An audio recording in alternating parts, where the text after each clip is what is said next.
Hey guys, I'm Chris. Hey everybody, I'm Robert. And we're the Film Flamers. And we are back with more Hitchcocktober action. That's right. And this time it's The Birds. That's right. This episode is for The Birds. The Birds. I just had to say it again. Mm-hmm. I mean, it bears repeating. Well, The Birds is a 1963 American natural horror thriller film produced and directed by Alfred Hitchcock, released by Universal Pictures and starring Jessica Tandy, Rod Taylor, Suzanne Pleshette, and introducing Tippi Hedren, in quotes, in her film debut. Loosely based on the 1952 short story of the same name by Daphne du Maurier, it focuses on a series of sudden and unexplained violent bird attacks on the people of Bodega Bay, California, over the course of a few days. The screenplay is by Evan Hunter, who was told by Hitchcock to develop new characters and more elaborate plot while keeping du Maurier's title and concept of unexplained foul attacks. Hitchcock decided not to use a traditional score for the film, instead relying on silences, and created bird calls and sounds for the absence of music. There is, however, a very creepy song sung by children. Always something pleasant to hear. While it initially received mixed reviews upon its release, The Birds has gained some improved reputation and is now considered to be a classic horror film. Okay, listeners. Who are you? Where did you come from? I think you're the cause of all this. I think you're evil. Evil! Smack. This is The Birds.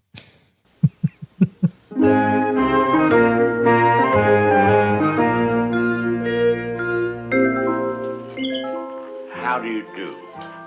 My name is Alfred Hitchcock, and I would like to tell you about my forthcoming lecture.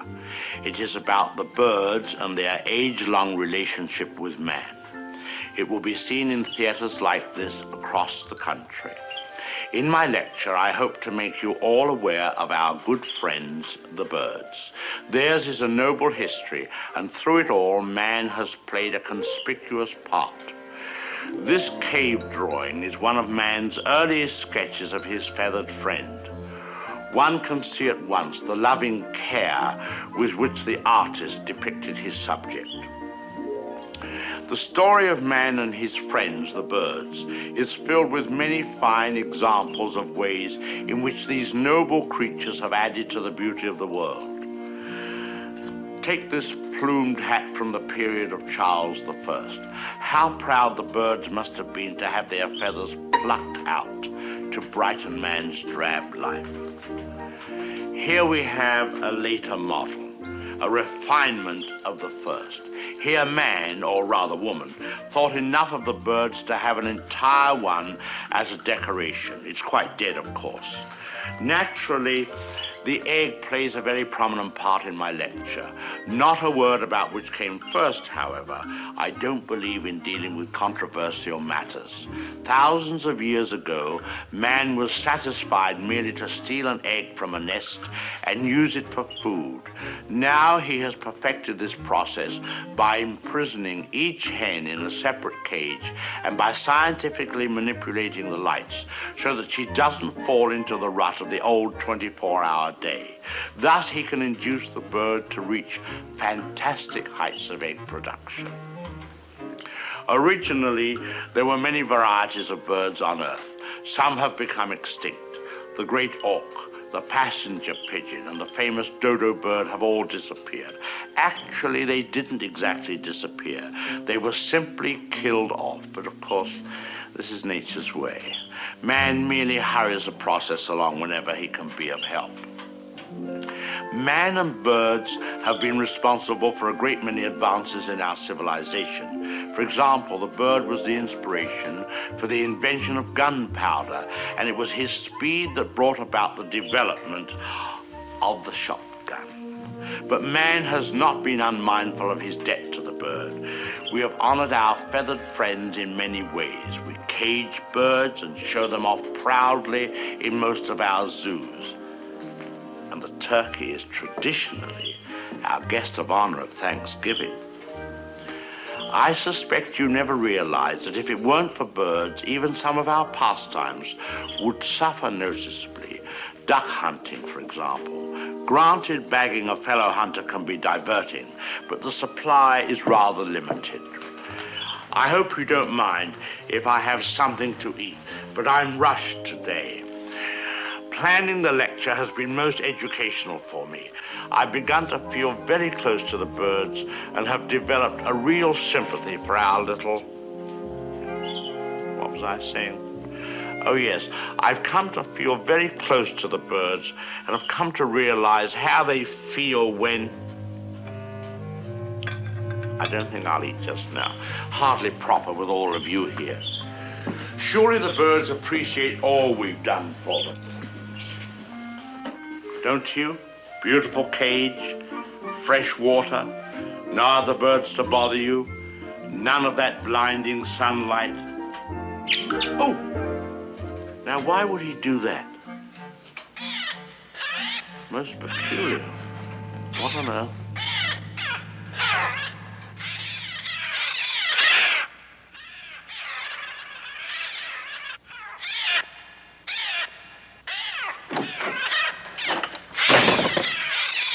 They're coming!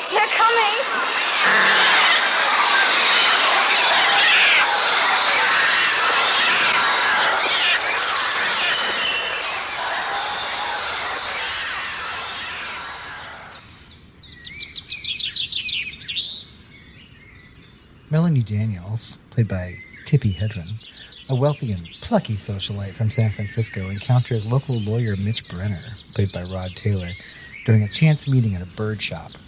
Intrigued, Melanie decides to wing it and stalks Mitch to Bodega Bay, intending to deliver a pair of lovebirds as a playful gift for his younger sister, Kathy, played by Veronica Cartwright. Kathy. Kathy. Upon arrival, Melanie meets Mitch's protective and ruffled mother, Lydia Brenner, played by Jessica Tandy, whose cold demeanor conceals a deep-seated anxiety about any woman drawing close to her son for fear of her own empty nest after the death of Mitch's father and her husband several years earlier. Melanie also crosses paths with Annie Hayworth, played by Suzanne Pleshette, a local school teacher and Mitch's former girlfriend, who is surprisingly friendly and helpful, even though Melanie suspects her foul intentions at first. What begins as a flirtatious and light-hearted visit soon turns ominous. Melanie is viciously attacked by a seagull during a boat ride, an event dismissed as an isolated accident. But the tranquility of Bodega Bay quickly unravels as birds of various species, seagulls, crows, sparrows, begin to exhibit aggressive, coordinated attacks on the townspeople. From a children's birthday party besieged by crows to a gas station explosion caused by panicked seabirds, the town descends into chaos and terror. Even the local ornithologist struggles to explain the phenomenon as the attacks grow in intensity and unpredictability as people are increasingly birded to death. As the violence escalates, Melanie, Mitch, Lydia, and Kathy barricade themselves in the Brenner family home, enduring a relentless siege through the night. The birds infiltrate every nook, crevice, and cranny they can, an unstoppable force of nature turned hostile. In the wee hours of the morning, Melanie hears something from a room above, and, due to a mixture of stupidity, hubris, and quite frankly, a little boredom, she ventures into the attic to investigate. Through her birdemic shock and terror, she suffers a brutal bird onslaught, leaving her gravely injured, what with the 2s and 3s of scratches she received, and naturally turns catatonic. At this point in the movie, same girl. The following morning, with the town devastated and no explanation for the avian uprising, the Brenner family cautiously flees Bodega Bay. Their escape is shadowed by tens of thousands of silent, watchful birds, perched ominously on telephone wires and trees, an eerie reminder that the threat, though momentarily abated, remains unresolved. Did they make it out alive? We don't know. Or care. The end. Birded to death. It has a knife. This one found a glass cutter. It's mooning us.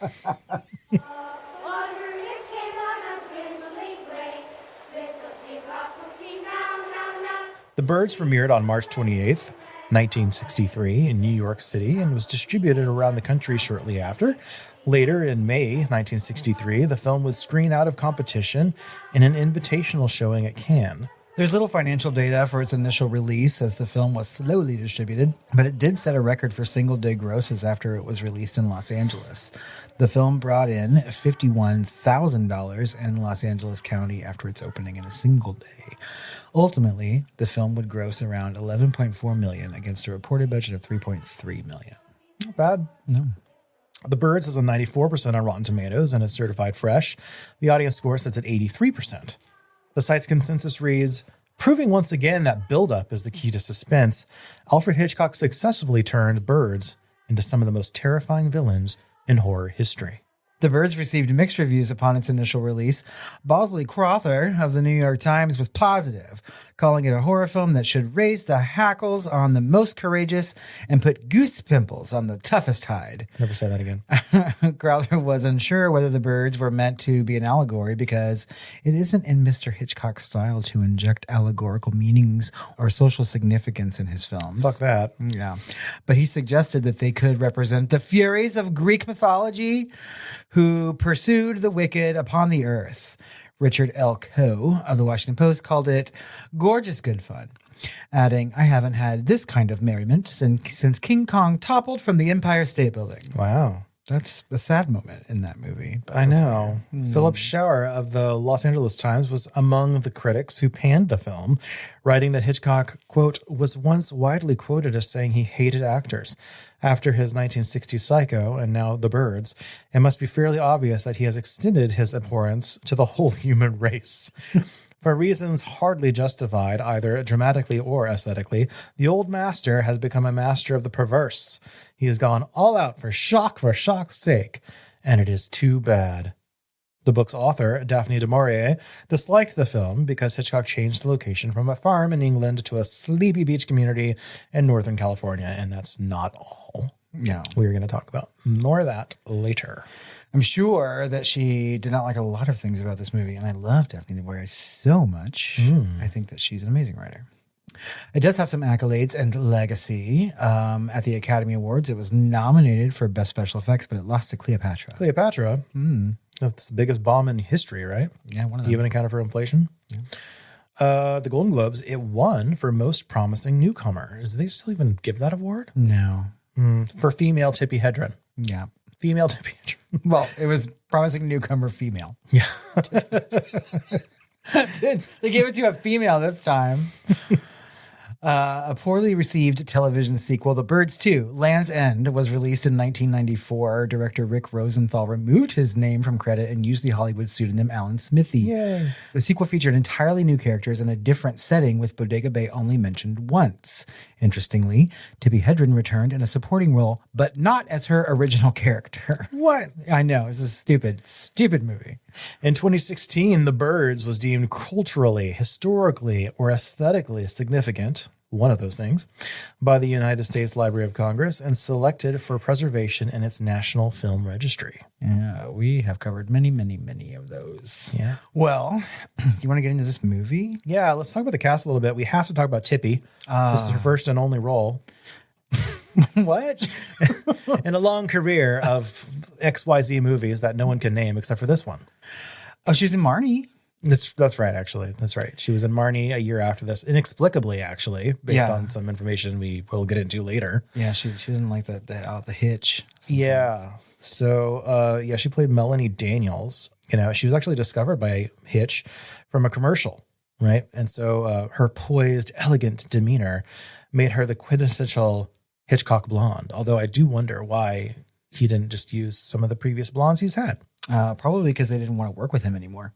Really? He's crossing off the list of poised, elegant blondes, you know? I thought Janet Leigh was fond of him after Psycho. I don't know. Seemingly, but I mean, maybe she didn't want to get typecast. I mean, I don't know why he wouldn't go back to her, but I know that Hitchcock really latched on to women, like new actresses, and he put them in films and probably harassed them at some point. Yeah, it feels like that. So she did win the Golden Globe for Most Promising Newcomer, female. Her experience during filming was really intense, especially during the bird attack scenes, which contributed to a famously difficult working relationship between her and Hitch. So he reportedly became like obsessively controlling, which he already kind of was. Yeah. He's like the mathematician of suspense, right? Subjecting her to grueling shoots up to 12 hours amid birds, and then romantic advances on top of that. Which she rebuffed, leading to a professional fallout. He allegedly blocked her from other roles during her contract, straining the production. I don't wonder that the contract is with his production company. Maybe. Meaning that's why she was in Marnie, not Barney. Sorry. Despite this, the film wrapped under budget with screenings praising the suspense, but noting the abrupt ending. Yeah, which I'm sure that we'll talk about when we, get into the movie proper. But I know that the ending is contentious for sure. But I really like Tippi in this movie. I like Tippi Hedren, period. I think her description as plucky, from earlier in the synopsis is accurate. And I just like her. And she's in another movie called like Roar or something like that, also with animals, and like it's the whole thing. There's like a Roar, there's like Roar 2, and there's like a documentary on Roar. Yeah. So she is always put into a situation where animals are wanting to, maim her. But I'm always happy to see Tippi Hedren in movies, especially when I was younger. And famously, when Chris and I first became friends, we went on a camping trip with my then husband and our friend. And we had a little bonding moment over Tippi Hedren because that's what I would react like if I saw a snake. So there you go. There was like a floating steak behind you. And I Tippi Hedren myself right out of the I was like, it's a snake. And you looked and you saw it in your periphery and you Tippi Hedren your arms around flailing. If there had been a wall, you would have like rolled around on it. I would have blocked my exit through a very available door and not been able to escape the snake pecks. Yeah. Whatever would have happened. Rod Taylor as Mitch Brenner. He's actually Australian, which I didn't know. But he's known for roles like The Time Machine, which I have not seen the original, I don't think. I mean, either. So he portrays a grounded everyman love interest and key figure amid the chaos, although he's constantly tripping on an umbilical cord. That was a funny joke. To Jessica Tandy. That's right. Driving Miss Daisy herself as Lydia Brenner. Obviously, she's a veteran stage and screen actress who played his anxious, overprotective mother. And her character reflects themes of disruption and loss of control. She is the audience's panic, I think.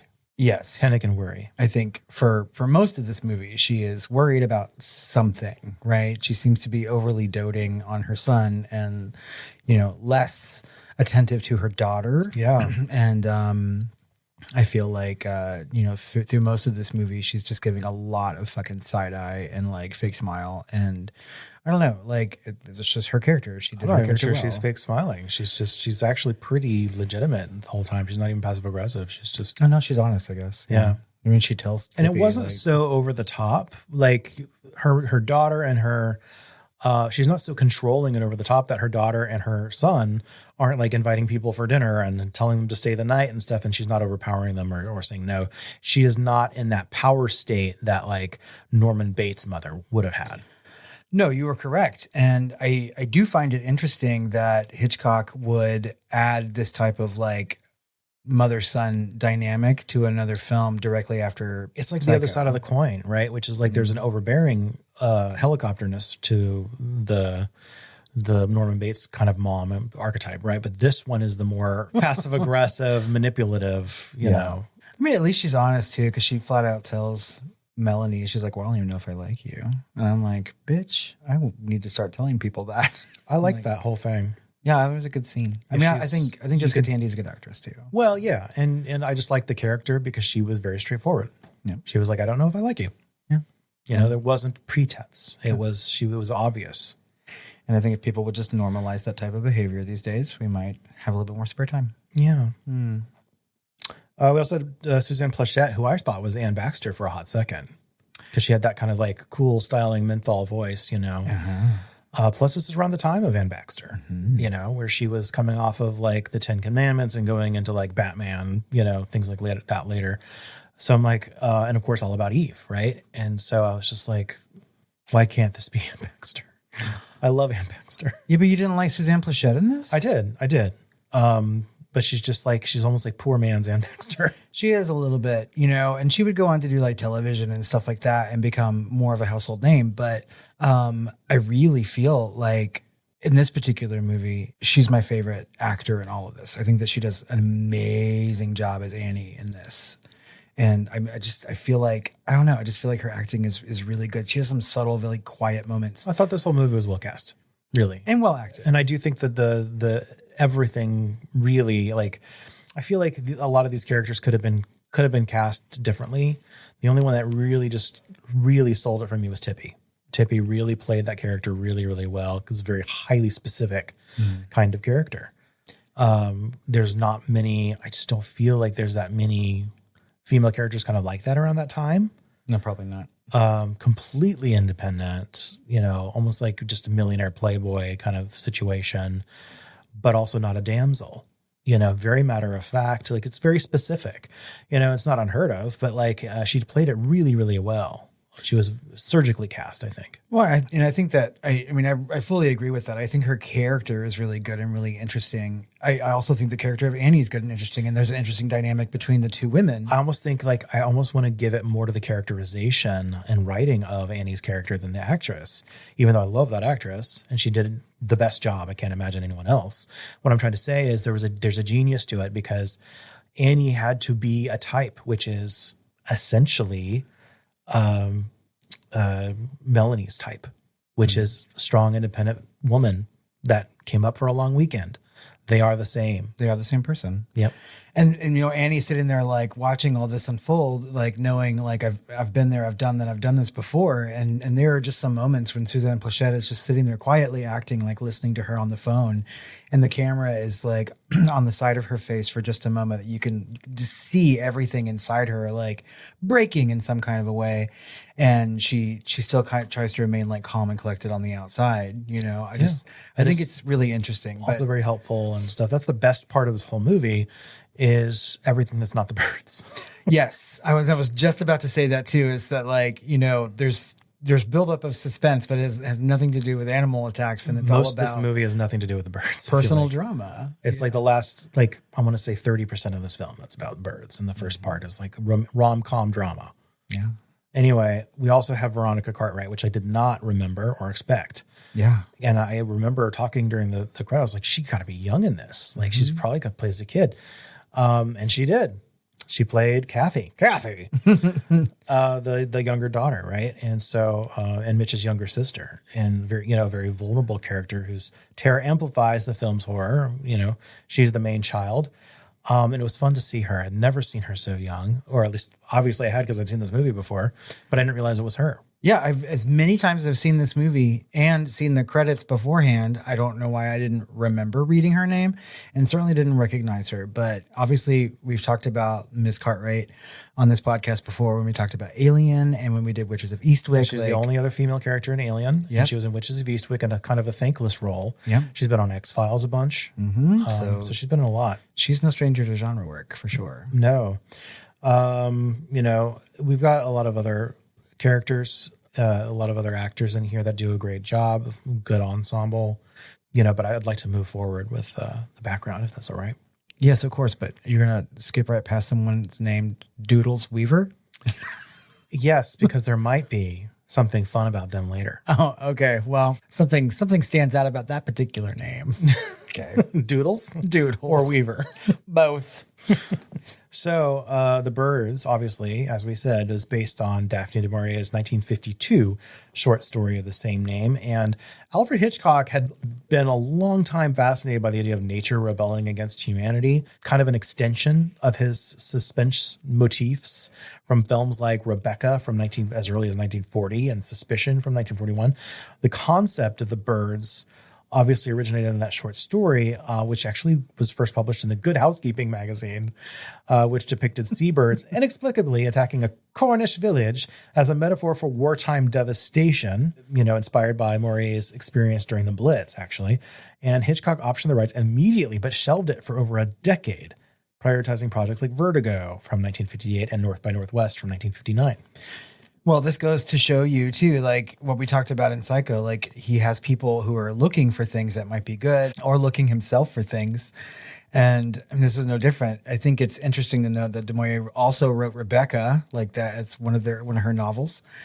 And so like Hitchcock already had a relationship with her work for sure. But this story is not the same as this movie. For sure. They took lots of liberties. Yeah, and they completely abandoned that analogy. Yes. Right.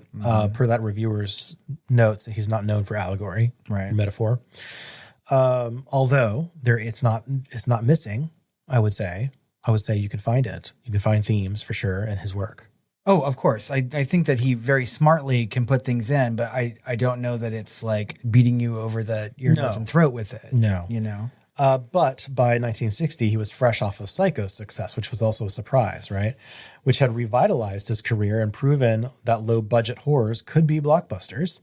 And Hitchcock sought another boundary-pushing thriller, and so he approached Evan Hunter, who was writing under the pseudonym of Ed McBain at the time, known for crime novels like The Blackboard Jungle, to adapt the story. And so Hunter was instructed to relocate the action from rural England to the affluent coastal town of Bodega Bay, California, invent new characters, e.g. the socialite Melanie and the lawyer Mitch, and expand the attacks into a multi-day escalating apocalypse while preserving the core mystery of why the birds, right? So this shift allowed Hitchcock to infuse class tensions and romance intrigue, turning du Maurier's stark allegory into a more of a character-driven narrative, similar to a lot of his other work, right? So Hunter delivered a 300-page screenplay in 6 weeks, but Hitchcock rewrote key scenes himself, emphasizing visual suspense over dialogue. Although, I must say, the dialogue in this film is excellent. I would agree with that 100%. One of my favorite things about this movie is its screenplay. I feel like... Yeah. Well, at the beginning, right? I feel like the less the dialogue happens, the worse the movie gets. When people are speaking, I think it's always interesting. Yeah. So, and I feel like it's well written. It is. This movie is very like character heavy and dialogue heavy in parts. And I feel like the dialogue is always serving the characters and moving the characterization forward. If not the plot every step of the way, it certainly makes the characters more interesting. Yeah.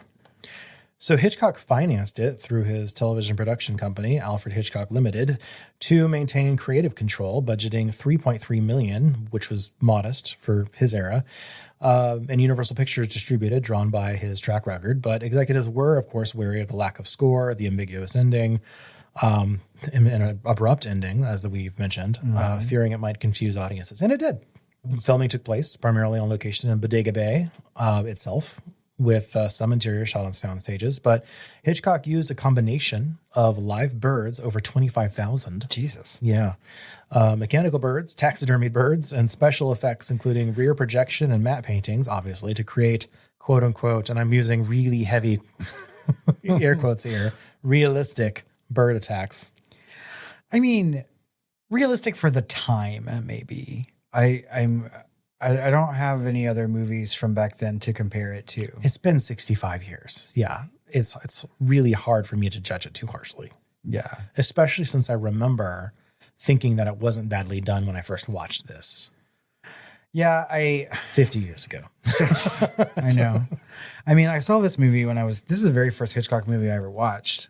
And like at the time, I didn't think that it seemed bad, but like as the years have gone by, it doesn't look great. It was never great. And you can tell when things are super fake looking, you know? So, and that sort of takes you out of the movie itself. Speaking of taking you out, the film's sound design was regarded as revolutionary, replacing a traditional score with manipulated bird calls, ambient sounds, and the eerie children's song Ristledy Rostledy, also known as the Rowing Song, sung by those school children. Although it was interesting to see that his longtime composer, Bernard Herrmann, was referenced in the credits as sound consultant. Mm-hmm. Probably as an apology because he was very upset that he did not get to score a movie that Hitchcock was doing, especially after coming out of Psycho. Yeah, with as successful as that score is and was, I mean, so like it seems that, I mean, now I don't know unless you have some fun facts about this later on, but like I feel like some of these bird calls and things that they were used were trying to be score in its own kind of a way, and maybe Bernard Herrmann I get what he was going for. Yeah. Right. And we've talked offline a little bit about this, which is like, it was avant-garde. It's revolutionary. I get what they were going for. To me, it does not work. Yeah. I don't know that it would have worked for the time. I don't know that I've ever liked it. I'm not a huge fan of scoreless films. I think Strangers by the Lake was the last big example of that, where they used really only like tree rustling and wind, which I think is effective during a lot of it. But if you use a framework like that as a rule or a challenge for yourself for a film, it ceases to be art, and it's more of like a test or a challenge, or like we checked a box, you know what I mean? And I feel like that's what Hitchcock was doing here, to challenge himself or to make a rule. And it feels arbitrary because it really could have used a score. I really, really feel strongly about that, especially when you have Bernard fucking Herrmann in your pocket. You know, it's just sad, especially since it feels like the soundboards and recordings of these so-called birds are almost like done by someone that's never heard a fucking bird before. It is like a cacophony of bullshit. Like, some of it's recorded early on, but later on they sound like cats screeching, and they don't sound normal. They don't. It doesn't sound good. It sounds actively bad, and that with the no score to me is like the lowest thing I rated about this when I was running it through our review app scans. Well, and I think that, you know, ultimately they wanted it to sound like off-putting and whatnot. Yes, you know? but like actively annoying, and just like it took me out of it so hard. Like, this sounds not good, bad, you know, horrible. I don't think it affected me that much. Fake. Like it really doesn't bother me that much. And I don't have a problem with movies that don't use a lot of score or none. But I feel like in order to make these bird sounds maybe more effective, like pairing it with a score, especially in moments that could really use one. Yeah, it just didn't sound diegetic, right? Like think about Lord of the Rings with the Nazgul sounds. Super cloying, super, like, you literally close your eyes and wince when those things are screeching at you in the theater, because they're like twice as loud as everything else. And they're purposely done that. So you're experiencing what they're experiencing. It's part of the narrative, right? But it's diegetic. It's in the universe. There's a reason for it. You're supposed to wince. In this, they could have done something like that. And I think they tried a couple of times, but it's so fake sounding that it's both cloying and annoying at the same time, in a way that's like fake, you know? And so it just does not hit well. And it's consistently that way. Yeah, I mean, and maybe one day someone will take it upon themselves to just create a score for this, maybe Philip Glass or something like that. Or just replace the bird sounds and like try again. If someone dares to, like, maybe Gus Van Sant. Yeah, there's a lot of flapping sounds too, but all the flapping sounds had a reverb to them. So it sounded like they recorded them in a fucking auditorium, which they probably did if they had that many birds. And so they were all echoing as if they're like a marble hall or something. And I think that I read somewhere that they used some weird kind of machine to like garble all these things together. Yeah, like the old soundboards where like they had the laugh tracks, the old machines, where they were actually like licensed, and you had to have a licensed operator, and they would, you know, hold down different keys, and it would be different laugh tracks and different applause tracks and stuff like that. I wonder if they used something similar to that for birds. Maybe. Like, I have no idea what this machine is. I've seen a picture of it. And so it was like playing bird sounds like a piano or something, and it just sounds horrible. Yeah. I would like to hear what it sounds like with a score, though. Yeah. You know, just like, yeah. What is the lost? Was it a rejected score, or did he do something anyway? I'd love to see if like Bernard Herrmann has like a lost, you know, cutting room floor. You know, if I was gonna, you know, do the birds, this is what it would have been. That would have been cool. That'd be interesting. Yeah. So the film was a deliberate evolution from Psycho, where that film dissected human madness. Kind of. The birds externalized terror through nature, exploring themes of civilization's fragility. Maternal jealousy, echoing Psycho's mother figure, as we have discussed, and environmental reckoning for a pecketing, subtly nodding to the 1960s anxieties like the Cold War and suburban unease. Yeah, I think that there is something. White people. Yeah. Suburban white people. Suburban legends. Yeah, I think that there is something going on here. Lots of different possible allegories and things like that. And I think that this sort of like ambiguous, very abrupt ending is supposed to kind of like leave it up to the viewer to sort of like think about like why this is happening or whatever, you know, because These birds could be attacking for any fucking reason. But like any good art, there is something that's going on there that is sort of like indicative of the time period. I mean, I feel like every art form does that at some point. I think that Hitchcock is doing something, but I think he sort of leaves it up to people to decide. Yes, but he plucked it out of World War II allegory and put it in like, California. So it's more akin to like the disaster films that were coming out at the time than almost anything else, right? Very much. Yeah. And I don't think that I even realized its connection to that until like the several times, I had watched this. Towering Inferno or Earthquake, Airplane, all that stuff. When I was younger, I didn't put all those things together, but like now, thinking about it in the times that I've watched it as an adult, I'm like, this does seem like a kind of disaster movie or a precursor to the movies that we just talked about a couple summers ago, where it's like disaster from start to finish. And other things as well, because there's another fascinating discussion coming up about that. But the original story, as we've said, was in rural England and is darker and more pessimistic, right? Hitchcock relocated the setting to Bodega Bay, California, and expanded the narrative with new characters, romantic subplot, and instructed to screenwriter Evan Hunter.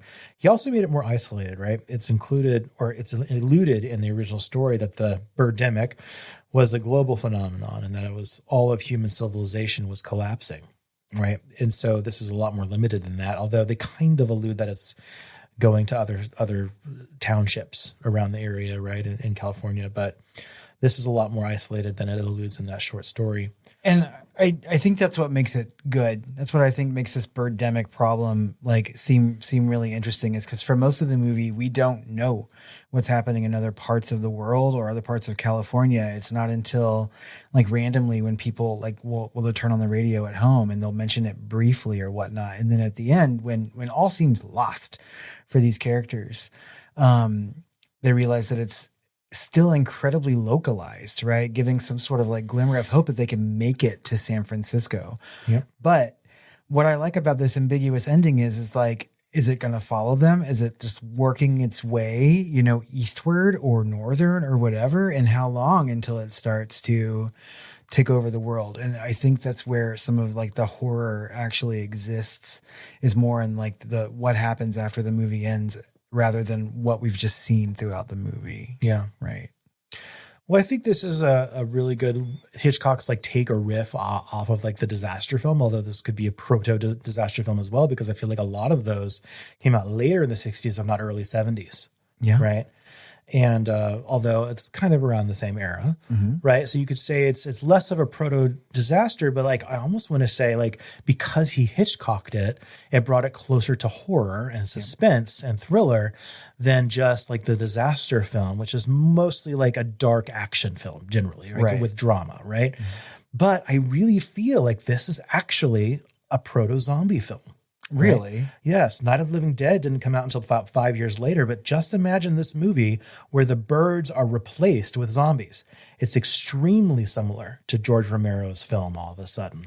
We've got mass coordinated attacks, widespread inexplicable threat and societal breakdown, isolation and survival under siege, listening to the radio or the TV for broadcasts, obscure origins of the threat, bleakness and ambiguity of outcome, psychological and social horror. It's all there. This is the proto-zombie film, which is in itself disaster film meets supernatural horror. That's right. This is incredibly interesting. And I don't know that I have ever even thought about that. But now that you've brought it up, I can completely see all these things happening. Like this is Romero going on in it, right? In fact, I would expect that this probably really inspired him to create this. And he birthed it and, out of this. So there's a whole nother line or crop of genre and directors that came out of Hitchcock that we haven't even discussed that aren't as obvious, right? Because of this. Right, because I would never have thought of Romero as being a student of Hitchcock, although it's clear that, Romero probably grew up watching Hitchcock movies as well, because Hitchcock's... Well, now we can also think about John Carpenter in relation to this, right? And so it's like it kind of opens up. We've already seen proto-slasher, proto-disaster, proto-zombie. Yeah. Hitchcock, there is a reason, why he is our number one director, granddaddy, of all of this stuff. I mean, he really did just influence everyone and in every genre of filmmaking. And I think that's incredibly important. But I mean, like right down to the barricading of the fucking house in this, you know, and like the tensions inside the house and the anger starting to like brew, like it's really, really good. And like we said earlier, I think that the best parts of this movie are the human drama that's happening all around and less about the actual bird attacks. Although when thinking about like, if you stop to think about what this would be like in real life, you know what I mean? Like thousands, hundreds of birds, thousands of birds, whatever, you know, a lot of them may not seem all that scary, but it's not. After the movie, I was thinking about like what it would be like. If it was an army of emus or like actual woodpeckers, but like all of these birds that were attacking, like except for like the crows or whatever, really had like rounded beaks and shit. You know what I mean? Like they're meant to like grab and swallow, right? Especially the seagulls. Yeah, but they can like, they have a lot of force too, though, right? I mean, it doesn't feel good to get pecked by a bird of any size. But when there's so many of them and you can't get away from them and whatnot, I mean, I can see where that would be painful and I can see where it would be scary. It's like ducks nibbling at you. I mean, like, I'm not scared of a duck, but like I have been dive bombed by a fucking bird before and like it doesn't feel good. So, I mean, multiply that and it would feel worse. But much worse if there was like shitting all over everyone. See, that's what I would be most scared of too. Like, it's like, oh my God, I've been shat on like 50 times since this birdemic started. It looks like winter in that town.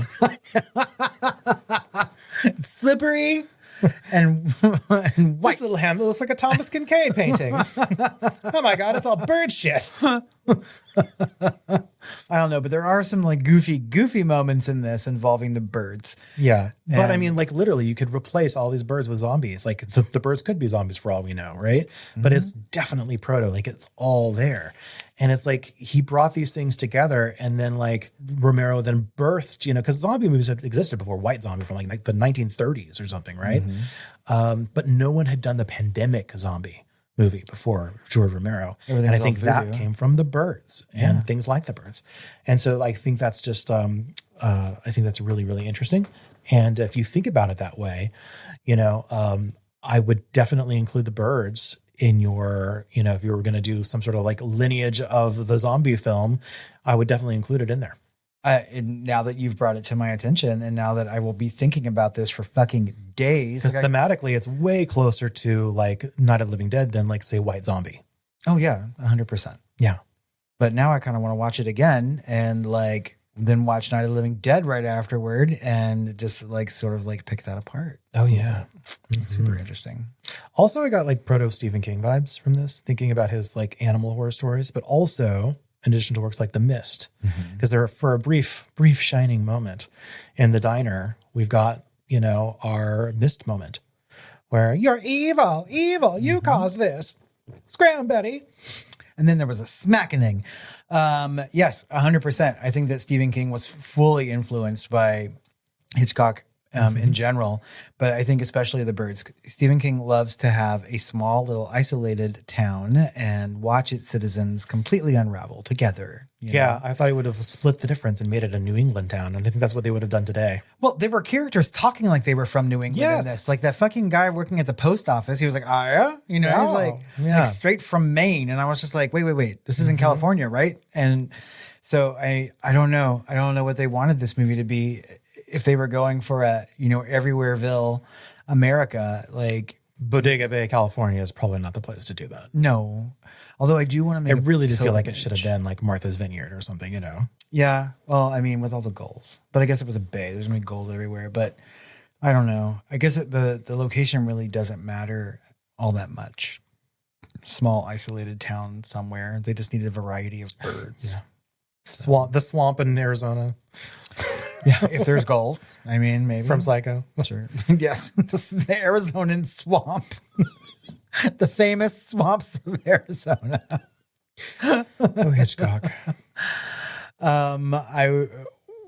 Is The Birds a horror movie? Yes. Yeah, I mean it is, but I think that's treading very lightly in horror. I mean, I think that they're Yeah, it's meant to be. It's intentionally a horror movie, and it's got all the things. It's a horror movie, just not a very effective one. I think that it Not was, today, at least. He was, yeah. I think that he was going for something that would seem very, very outright horror. And there are some like horror moments in it, especially when Lydia finds that eyeless, pecked to death corpse. Yes, that to me was very shocking compared to what they do the rest of the film. They're trying to show devastating injuries by showing a few like scratches on people's faces and stuff.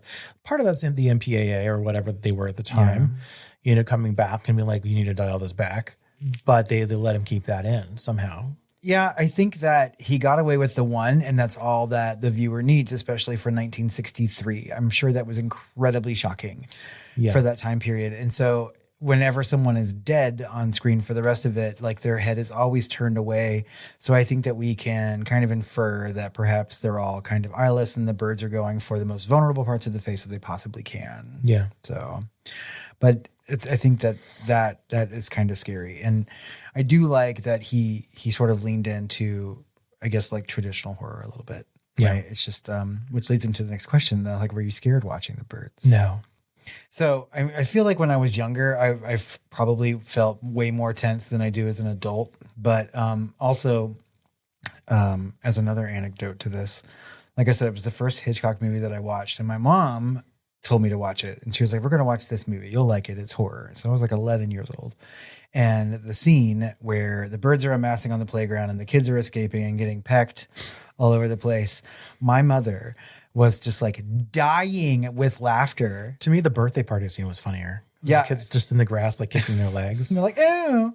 But as these birds are like pecking at these kids' faces and attaching themselves to their hair, in ways that, because they had to accomplish something in 1963, my mother was just laughing at all these poor kids. And I was just like so young, like, oh my God, like these kids are getting pecked to death.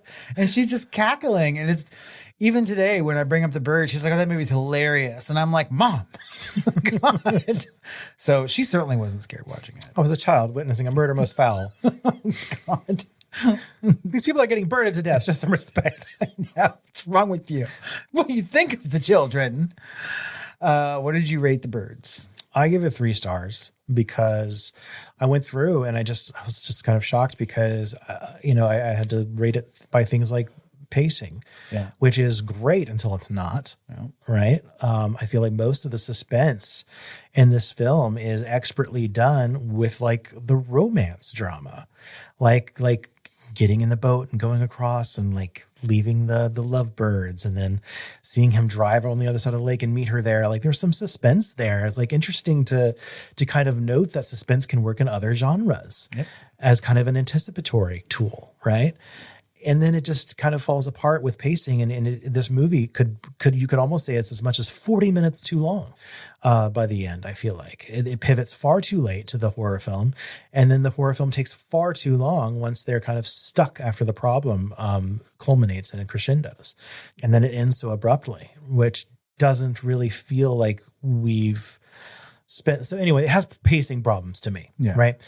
Aesthetically, I rated it fairly highly, because I thought the photography was good. Yes. I thought it was quite good. The sound I rated horribly. I rated not the lowest, but pretty low, because I felt like it's super bad sound design. It didn't quite work. I know they were going for it. I respect it. I do feel like the film is important, but I didn't save it because I think it saved it from a 2.5 rating for me. Oh, wow. But the acting I rated good. Mm-hmm. Characters rated good. But it was so all over the place, right? It's just inconsistent. And almost in a way, like Hitchcock doubles down on his method, almost in his own hubris after the success of Psycho, thinking he can get away with anything and be, avant-garde with stuff. Where I feel like, the invention of Psycho was based off of the necessity of budget, right? Like necessity being the mother of invention, right? Mm-hmm. In that case, here he did it kind of from a place of arrogance, I think. Hoity-toityness versus Psycho kind of forced him down that road. And I just feel like the sound and kind of the pacing is a little masturbatory for Hitchcock. It's almost too Hitchcock for Hitchcock's own good. And so to me, it's a 3-star film. in spite of its great casting and acting and great first half, you know.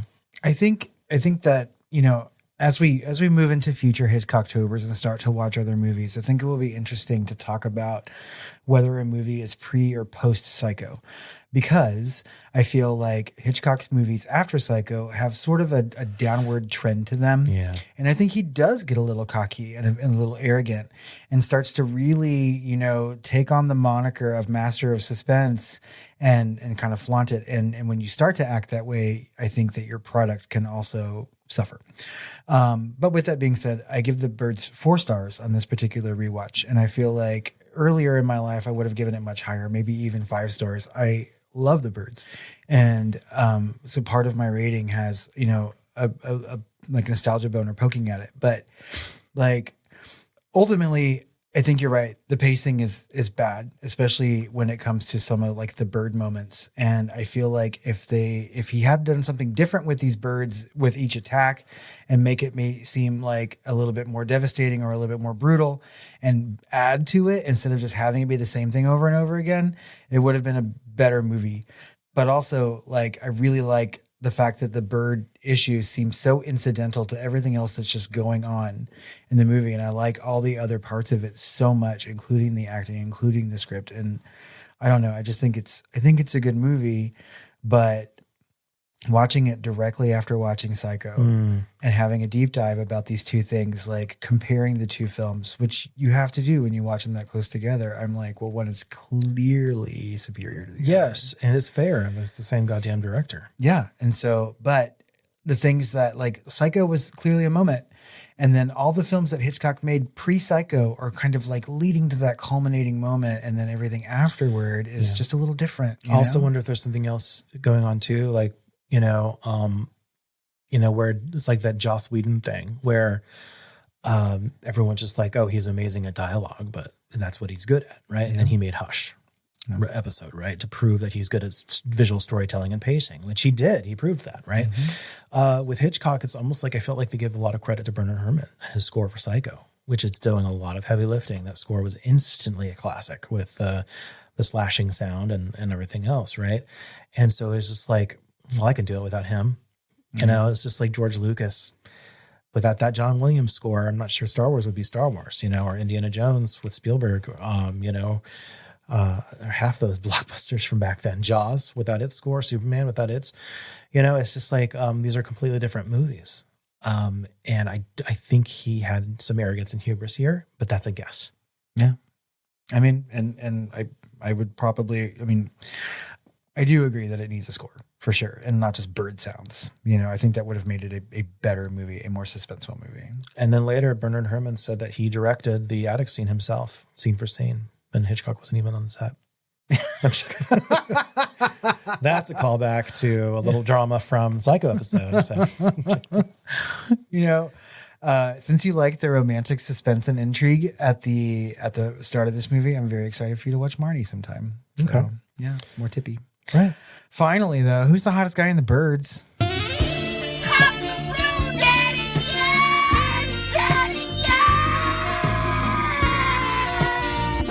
It's very intentionally thin on the ground so that Rod Taylor could be that. Yeah.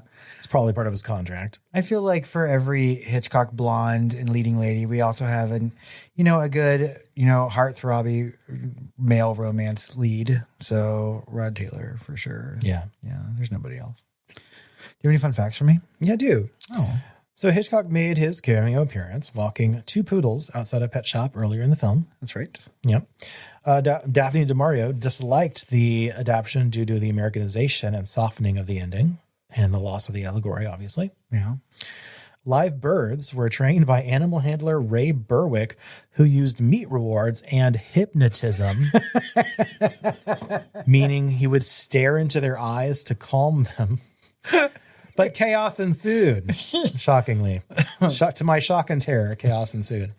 Birds were housed in a studio warehouse, leading to infestations and health issues like cast members who suffered pecks, bites, and infections, because birds are ridiculously nasty. Yeah, they're gross. Yeah, you can get all kinds of diseases from birds. Anyway, so the attack on Tippi Hedren involved 700 birds released in a confined space, and she endured 5 days of filming that fucking scene, which is, to me, stupid. Fucking insane. God. Standing against that door with 700 birds for 5 days. That's ridiculous. I mean, that shower scene was 7, but there's so 50 cuts. This was one fucking cut. Like, anyway. So she endured 5 days of that, covered in protective cornmeal ice to prevent feather ingestion. What? I don't know. Okay, I don't. Okay, keep going because know. I'm having a moment. Because she was breathing in those feathers for 5 days, I guess. And that's a lot. I mean, and I don't know, hypnotism. I don't know. But during the attic scene, birds became so aggressive that crew members had to use fire hoses to control them between takes. And Tippi was hospitalized for exhaustion after the sequence, and real birds died on set from stress. Hitchcock later called it the most difficult picture I ever made. Yes. Yeah, clearly that's a lot of fucking birds. You know, oh my God. Okay. Everything about this is awful. Yeah. And despite all that, Tippi still starred in the next Hitchcock film, Marnie, literally like a year later. But like, I feel like that's because she was contractually obligated, probably. Probably. I know. So like Tippi Hedren wrote a book later on where, you know, she accused Hitchcock, A director most foul, of like all these sexual advances and things like that. And her daughter, Melanie Griffith, would later, you know, go and say like, all these terrible things about Hitchcock as well, you know, and say like her mother just endured the most harassing behavior. To me, I literally just remember that Melanie Griffith was her Tippi Hedren's daughter. Yeah. And apparently Tippi was just like completely traumatized by this. But even after the book came out and she had made some of these allegations, she would go on like the talk show circuit, like she was on Larry King Live or whatever. And he would say something about Alfred Hitchcock and she would sort of walk back some of her stuff, you know. But I think like the bulk of his treatment toward Tippi Hedren was happening around the time of Marnie and not the time of the birds. So she may have experienced some terrible like set things with him, but she did go back and work with him again. Well, he was very strong and powerful in the community, and she probably walked it back after she was probably brave enough and angry enough in the book, and then later on felt like she had to soften it to help her career. Yeah, and I don't. Which sucks.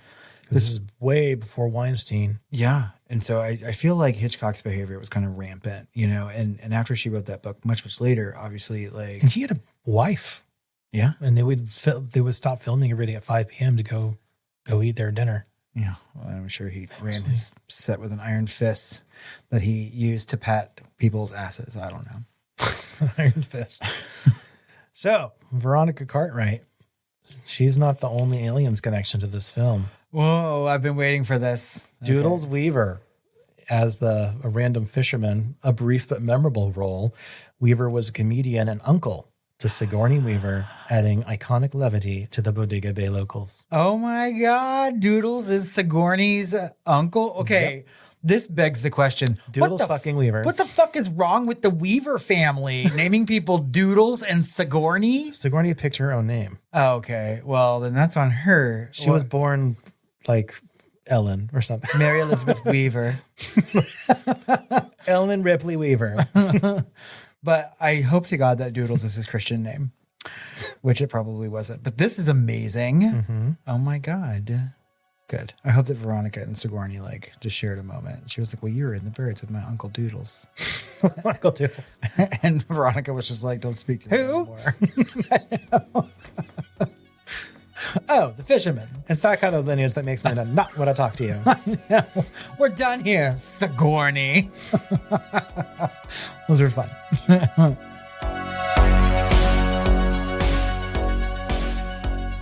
Well, I think that just about wraps up our conversation on the birds. Do you feel that we're ending this ambiguously or not? You can find us on social media and tell us what you think about the movie and our conversation. Find us at The Film Blamers on Facebook, Instagram, Blue Sky, Threads, all the places. You can email us at tiredqueens@filmflamers.com or call our hotline at 972-666-7733. Call our hotline and Rod our Taylor our Rod, or even Gregory our Beck. Peck my rod, listeners. Peck my rod. There it is. Thank you. Brought it home for me. That is all the Hitchcock content that we have for you in the main feed, but I feel like we're going to be repeating Hitchcocktober next year and quite possibly have Hitchcock other months coming up. So in June, right? Stay tuned for that, y'all. But before you do, head over to patreon.com/thefilmflamers for this month's bonus episode where we give you a steaming hot take on the new horror film, Shelby Oaks. That's right. Don't miss it. A woman and a Christian, Robert. I feel the need to go barricade my house away from pecking. I don't know that's the right pecking order. Oh, good. And have some sweet dreams. So many fucking puns. I'm like a bird. And references. I'll only peck away. I don't know where your eyes are.